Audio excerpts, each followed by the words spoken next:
ओम शांति। आज बाबा के 3 तारीख के महावाक्य हैं। बाबा ने कहा, मीठे बच्चे, तुम्हें सर्विस की बहुत उछल आनी चाहिए। ज्ञान और योग है तो दूसरों को भी सिखाओ, सर्विस की वृद्धि करो। प्रश्न है, सर्विस में उछल न आने का कारण क्या है? किस विघन के कारण उछल नहीं आती? तो आज बाबा ने बताया, सबसे बड़ा विघन है क्रिमिनल आई। यह बीमारी सर्विस में उछलने नहीं देती। ये बहुत कड़ी बीमारी है। अगर क्रिमिनल आई ठंडी नहीं हुई है, गृहस्थ व्यवहार में दोनों पहिए ठीक नहीं चलते तो गृहस्थी का बोझ हो जाता, फिर हल्के हो, सर्विस में उछल नहीं सकते। गीत है, जाग सजनिया जाग, नवयुग आया की आया। ओम शांति। मीठे मीठे बच्चों ने ये गीत सुना। ऐसे ऐसे 2-4 अच्छे गीत हैं, वे सभी के पास होने चाहिए या टेप में भरने चाहिए। अब यह तो गीत मनुष्यों का बनाया हुआ कहेंगे, ड्रामानुसार टच किया हुआ है, जो फिर बच्चों को काम आ जाता है। ऐसे ऐसे गीत बच्चों को सुनने से नशा चढ़ता है। बच्चों को तो नशा चढ़ना चाहिए कि अभी हम नई राजाई स्थापन कर रहे हैं, रावण से ले रहे हैं। जैसे कोई लड़ते हैं तो ख्याल रहता है ना, इनकी राजाई हब कर लेवें, इनका गांव हम अपने हाथ करें। अब वह सब हद के लिए लड़ते हैं। तुम बच्चों की लड़ाई है माया से, जिसका सिवाय तुम ब्राह्मणों के और कोई को पता नहीं। तुम जानते हो, हमको इस विश्व पर गुप्त रीति राज्य स्थापन करना है अथवा बाप से वर्षा लेना है। इसको वास्तव में लड़ाई भी नहीं कहेंगे। ड्रामानुसार तुम जो सतो प्रधान से तमो प्रधान बने हो, सो फिर सतो प्रधान बनना है। तुम अपने जन्मों को नहीं जानते थे, अभी बाप ने समझाया है। और जो भी धर्म है उनको यह नॉलेज मिलने की है नहीं। बाप तुम बच्चों को ही बैठ समझाते हैं। गाया भी जाता है, धर्म में ही ताकत है। भारतवासियों को ये पता नहीं है कि हमारा धर्म क्या है।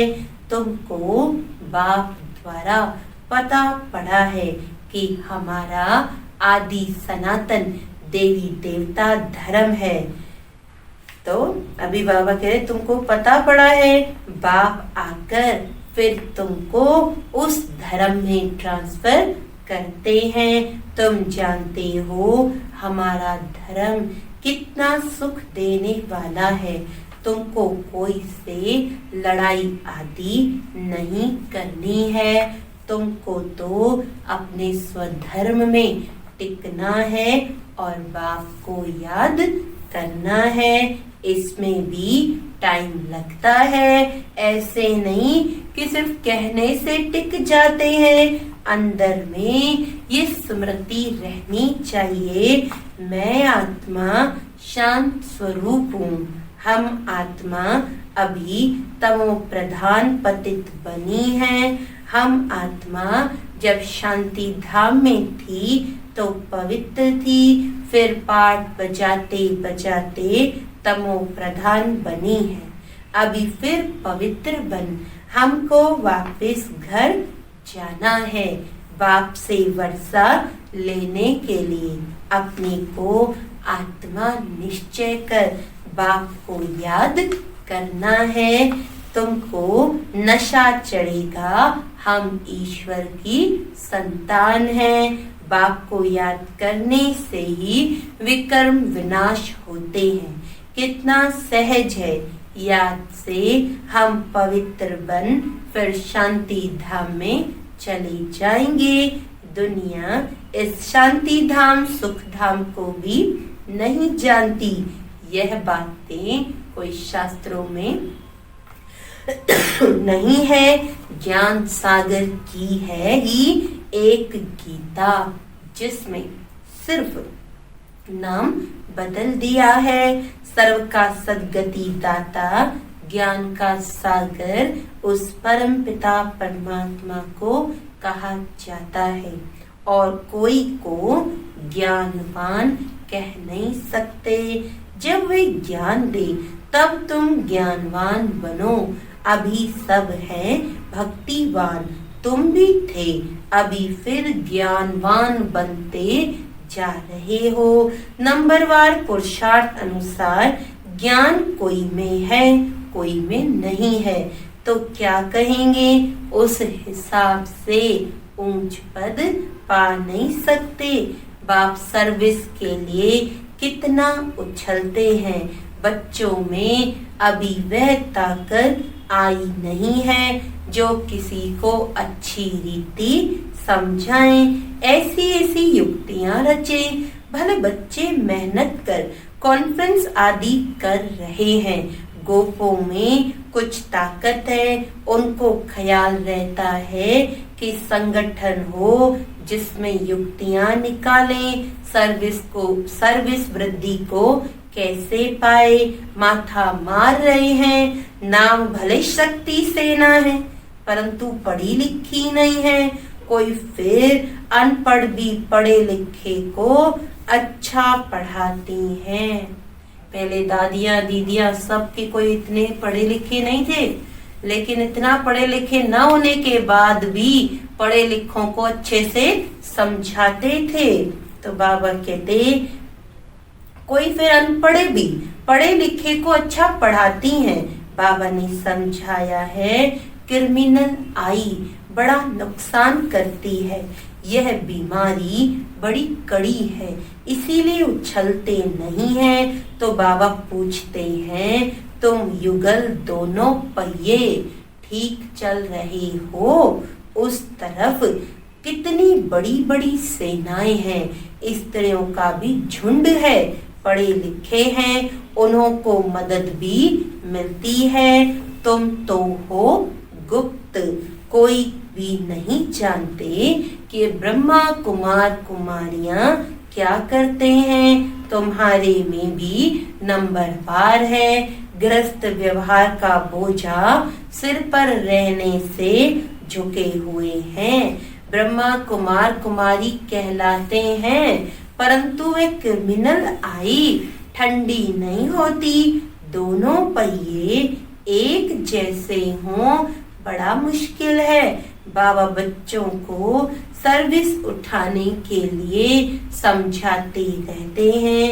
कोई धनवान है तो भी उछलते नहीं हैं, धन के भूखे हैं, बच्चा नहीं होगा तो भी गोद में लेते हैं, उछल नहीं आती। बाबा हम बैठे हैं, हम बड़ा मकान लेकर देते हैं। बाबा की नजर दिल्ली पर विशेष है, क्योंकि दिल्ली है कैपिटल, हेड ऑफिस। बाबा कहते हैं दिल्ली में विशेष सेवा का घेराव डालो। कोई को समझाने के लिए अंदर घुसना चाहिए। गाया भी हुआ है कि पांडवों को कौरवों से 3 पैर पृथ्वी के भी नहीं मिलते थे। ये कौरव अक्षर तो गीता का है। भगवान ने आकर राजयोग सिखाया, उसका नाम गीता रखा है, परंतु गीता के भगवान को भूल गए हैं। इसीलिए बाबा घड़ी घड़ी कहते रहते हैं, क्या कहते बाबा घड़ी घड़ी, कि मुख्य पॉइंट, उस मुख्य पॉइंट को ही उठाना है। आगे बाबा कहते थे बनारस के विद्युत मंडली वालों को समझाओ। बाबा युक्तियां तो बतलाते रहते, फिर अच्छी कोशिश करनी है। बाबा बार बार समझाते रहते हैं, नंबर 1 दिल्ली में युक्ति रचो। संगठन में भी ये विचार करो, मूल बात कि बड़ा मेला आदि दिल्ली में कैसे करें। वो लोग तो दिल्ली में बहुत ही भूख हड़ताल आदि करते हैं, तुम तो ऐसा कोई काम नहीं करते हो। लड़ना झगड़ना कुछ नहीं, तुम तो सिर्फ सोए हुए को जगाते हो। दिल्ली वालों को ही मेहनत करनी है। तुम तो जानते हो हम ब्रह्मांड के भी मालिक, फिर कल्प पहले मुआफिक सृष्टि के भी मालिक बनेंगे। ये पक्का है जरूर, विश्व का मालिक बनना ही है। अभी तुमको 3 पैर पृथ्वी के भी कैपिटल में ही चाहिए, जो वहाँ ज्ञान के गोले छोड़े। नशा चाहिए ना, बड़ों का आवाज चाहिए ना। इस समय भारत सारा गरीब है, गरीबों की सेवा करने के लिए ही बाप आते हैं। दिल्ली में तो बहुत अच्छी सर्विस होनी चाहिए।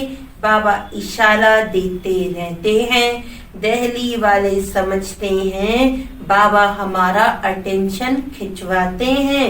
आपस में शीर खंड होना चाहिए। अपना पांडवों का किला तो बनाएं, दिल्ली में ही बनाना पड़ेगा। इसमें दिमाग बड़ा अच्छा चाहिए, बहुत कुछ कर सकते हैं। वो लोग गाते तो बहुत हैं, भारत हमारा देश है, हम ऐसे करेंगे, परंतु खुद में कुछ भी दम नहीं। सिवाय फॉरेन की मदद से उठ नहीं सकते। तुमको तो बहुत मदद मिल रही है बेहद के बाप से, इतनी मदद कोई दे न सके। अब जल्दी किला बनाना है। तुम बच्चों को बाप विश्व की बादशाही देते हैं, तो क्या करना चाहिए? हौसला बहुत चाहिए। झरमुई झगमुई में बहुतों की बुद्धि अटकी रहती है। बंधनों की आफत है माताओं पर, मेल्स पर कोई बंधन नहीं। माताओं को अबला कहा जाता है। पुरुष बलवान होते हैं, पुरुष शादी करते हैं तो उनको बल दिया जाता है। तुम ही गुरु ईश्वर सब कुछ हो। स्त्री तो जैसे पूंछ है, पिछाड़ी में लटकने वाली तो सचमुच पूंछ होकर ही लटक पड़ती है। पति में मोह, बच्चों में मोह, पुरुषों को इतना मोह नहीं रहता है। उनकी तो एक जुत्ती गई तो दूसरी तीसरी ले लेते, आदत पड़ गई है। बाबा तो समझाते रहते हैं, ये अखबार में डालो, बच्चों को बाप का शो करना है। ये समझाना तुम्हारा काम है। बाबा के साथ तो दादा भी है, तो ये जा नहीं सकते। कहेंगे शिव बाबा ये बताओ, ये हमारे ऊपर आफतें आई हैं, इसमें आप राय दो। ऐसी ऐसी बातें पूछते हैं। बाप तो आए हैं पतितों को पावन बनाने। बाप कहते हैं तुम बच्चों को अब नॉलेज मिलती है, कोशिश कर आपस में मिलकर राय करो। तुम बच्चों को अभी विहंग मार्ग की सेवा का तमाशा दिखाना चाहिए।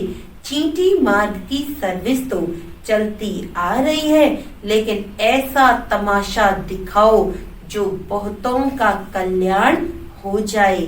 बाबा ने यह कल्प पहले भी समझाया था, अब भी समझाते हैं। बहुतों की बुद्धि कहाँ न कहाँ फंसी हुई है। उमंग नहीं, झट देहाभिमान आ जाता है। देहाभिमान ने ही सत्यानाश की है। अब बाप सत्या ऊंच करने की कितनी सहज बात बताते हैं। बाप को याद करो तो शक्ति आए, नहीं तो शक्ति आती नहीं। भल सेंटर संभालते हैं परंतु नशा नहीं, क्योंकि देह अभिमान है। देही अभिमानी बने तो नशा चढ़े। हम किस बाप के बच्चे हैं? बाप कहते हैं जितना तुम देही अभिमानी होंगे उतना बल मिले आएगा। आधा कल्प का देहाभिमान का नशा है तो देही अभिमानी बनने में बड़ी मेहनत लगती है।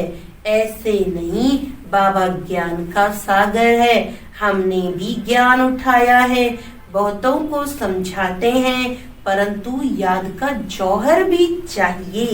ज्ञान की तलवार है, याद की फिर यात्रा है, दोनों अलग चीज है।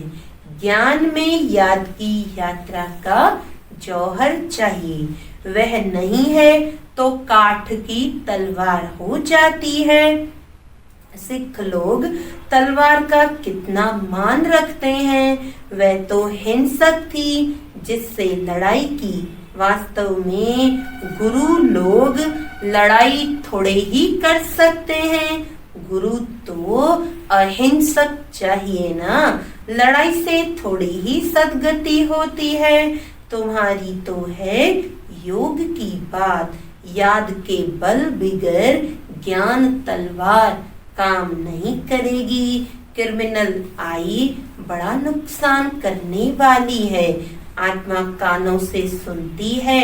बाप कहते हैं तुम याद में मस्त रहो तो सर्विस बढ़ती जाएगी।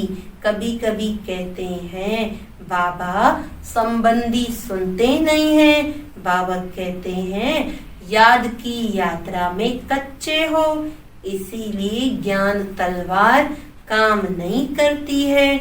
याद की मेहनत करो, ये है गुप्त मेहनत। मुरली चलाना तो प्रत्यक्ष है, याद ही गुप्त मेहनत है जिससे शक्ति मिलती है। ज्ञान से शक्ति नहीं मिलती, ज्ञान से समझ आएगी और याद से शक्ति। तुम पतित से पावन याद के बल से बनते हो। कमाई का ही पुरुषार्थ करना है। बच्चों को याद जब एक रस रहती है, अवस्था अच्छी है तो बहुत खुशी रहती है, और जब याद ठीक नहीं, किसी बात में गुटखा खाते हैं तो खुशी गायब हो जाती है। क्या स्टूडेंट को टीचर याद नहीं पड़ता होगा? यहाँ तो घर में रहते सब कुछ करते, टीचर को याद करना है। इस टीचर से तो बहुत बहुत ऊंच पद मिलता है। गृहस्थ व्यवहार में भी रहना है। टीचर की याद रहे तो भी बाप और गुरु याद जरूर आएंगे। कितने प्रकार से समझाते रहते हैं, परंतु घर में फिर धन दौलत बाल बच्चे आदि देख भूल जाते हैं। समझाते तो बहुत हैं, तुमको रूहानी सर्विस करनी है। बाप की याद ही है ऊंच ते ऊंच सेवा। मनसा वाचा कर्मणा बुद्धि में बाप की याद रहे। मुख से भी ज्ञान की बातें सुनाओ। किसी को दुख नहीं देना है, कोई अकर्तव्य नहीं करना है। पहली बात, अलफ न समझने से और कुछ भी समझेंगे नहीं। पहले अलफ पक्का कराओ, तब तक आगे बढ़ना नहीं चाहिए। शिव बाबा राजयोग सिखलाकर विश्व का मालिक बनाते हैं। इस छीछी दुनिया में माया का शो बहुत है। कितना फैशन हो गया है। छीछी दुनिया से नफरत आनी चाहिए। एक बाप को याद करने से तुम्हारे विकर्म विनाश होंगे, पवित्र बन जाएंगे। टाइम वेस्ट नहीं करो। अच्छी रीति धारणा करो। माया दुश्मन बहुतों का अकल चट कर देती है। कमांडर गफलत करते हैं तो उनको डिसमिस भी करते हैं। खुद कमांडर को भी लज्जा आती है, फिर रिजाइन भी कर देते हैं। यहाँ भी ऐसे होता है। अच्छे अच्छे कमांडर्स कभी फां हो जाते हैं। अच्छा, मीठे मीठे सिकिलदे बच्चों प्रति माता पिता बाप दादा का याद प्यार और गुड मॉर्निंग। रूहानी बाप की रूहानी बच्चों को नमस्ते। हम रूहानी बच्चों की रूहानी बाप दादा को याद प्यार गुड मॉर्निंग, नमस्ते नमस्ते नमस्ते जी। धारणा के लिए मुख्य सार है, याद की गुप्त मेहनत करनी है। याद की मस्ती में रहने से सर्विस स्वतः ही बढ़ती रहेगी। मनसा वाचा कर्मणा, याद में रहने का पुरुषार्थ करना है। मुख से ज्ञान की ही बातें सुनानी है। किसी को दुख नहीं देना, कोई भी अकर्तव्य नहीं करना। देही अभिमानी बनने की मेहनत करनी है।